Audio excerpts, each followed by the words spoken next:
નમસ્કાર વાલા વિદ્યાર્થી મિત્રો, આપણી યુટ્યુબ ચેનલમાં આપ સર્વ વિદ્યાર્થી મિત્રોનું ફરી એકવાર હાર્દિક સ્વાગત છે। ધોરણ 10 વિષય ગુજરાતી વ્યાકરણ વિભાગ પાર્ટ 2 પાસ થવાનું બ્રહ્માસ્ત્ર। વ્યાકરણ વિભાગમાં જ સૌથી વધારે માર્ક જે બાળકોના કટ થતા હોય છે, તો ખાસ ધ્યાન રાખો અને એકવાર વ્યવસ્થિત રીતે જે આ ઇમ્પોર્ટન્ટ ક્વેશ્ચન્સ અહીંયા લીધેલા છે એમને જોઈને જાઓ। જો મિત્રો ચેનલમાં નવા હોય અને હજી સુધી ચેનલને સબસ્ક્રાઈબ ના કરી હોય તો સૌપ્રથમ ચેનલને સબસ્ક્રાઈબ કરી અને લાઈક કરી દો, અને જો વિડીયો ગમે તો શેર કરવાનું ભૂલતા નહીં। નીચે આપેલા રૂઢિપ્રયોગનો અર્થ આપો। અહીંયા કેટલાક ખૂબ જ અગત્યના અને મોસ્ટ ટાઈમ્પી એવા રૂઢિપ્રયોગો લીધેલા છે, જેમના આન્સર ખૂબ જ વ્યવસ્થિત રીતે તમને નીચે આપેલા છે, જે તમે જોઈ શકો છો।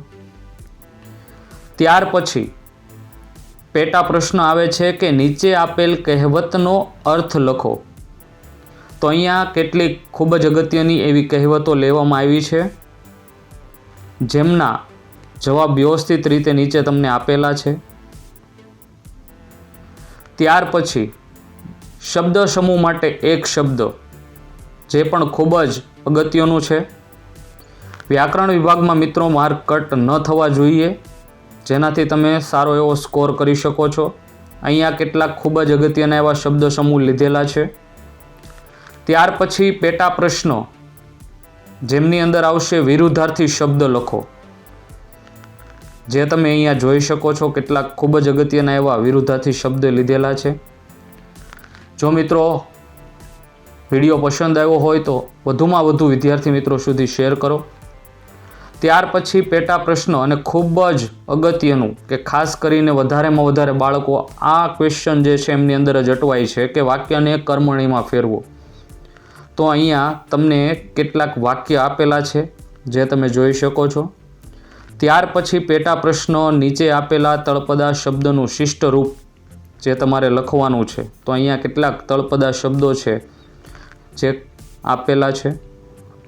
ત્યાર પછી નીચેના વાક્યમાંથી વિશેષણ ગોતવાનું છે, અમને એમનો પ્રકાર જણાવવાનો છે કે કયું વિશેષણ લાગે છે અને એ વિશેષણ જે છે એમનો પ્રકાર કયો છે।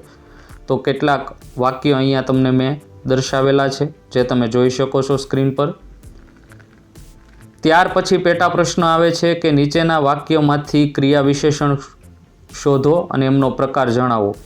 તો ખાસ કરીને કયું ક્રિયા વિશેષણ લાગે છે, અમને એ ક્રિયા વિશેષણ છે એમનો પ્રકાર કયો છે, જે તમારે અહીંયા નોંધવાનો છે।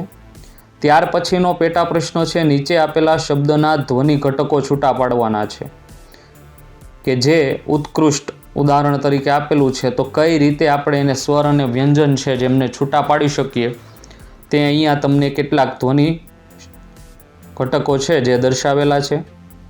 ત્યાર પછી આવે છે નીચેના વાક્યનું પ્રેરક વાક્યમાં રૂપાંતર કરો। વાક્ય તમને આપેલું હશે અને પ્રેરકમાં તમારે એમને ફેરવવાનું છે। ત્યાર પછી નીચેની પંક્તિનો છંદ ઓળખાવો। તો ખાસ કરીને કઈ પ્રકારનો છંદ લાગે છે એ અહીંયા તમારે દર્શાવવાનો છે। ત્યાર પછી પેટા પ્રશ્ન છે કે નીચે આપેલ શબ્દ કયા છંદનું બંધારણ છે, જે તમારે અહીંયા દર્શાવવાનું છે। જો મિત્રો વિડીયો પસંદ આવ્યો હોય તો વધુમાં વધુ લાઈક, શેર અને સબસ્ક્રાઈબ કરવાનું ભૂલતા નહીં। ફરી મળશું બીજા વિડીયોમાં। Thank you.